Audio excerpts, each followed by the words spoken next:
FIFA বিশ্বকাপ ২০২৬-এর group পর্ব যত এগোচ্ছে ততই জমে উঠছে পয়েন্ট টেবিলের লড়াই।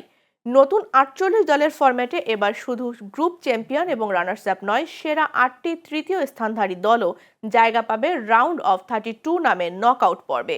ফলে প্রতিটি ম্যাচ, প্রতিটি গোল এবং গোল ব্যবধান পর্যন্ত হয়ে উঠেছে অত্যন্ত গুরুত্বপূর্ণ। গ্রুপ এতে ২ ম্যাচে পূর্ণ ৬ পয়েন্ট নিয়ে আয়োজক মেক্সিকো নকআউট পর্বের খুব কাছাকাছি পৌঁছে গেছে।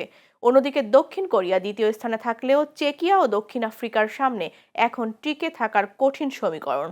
গ্রুপ সিতে শিরোপা প্রত্যাশী ব্রাজিলের হোঁচট বড় চমক হয়ে এসেছে।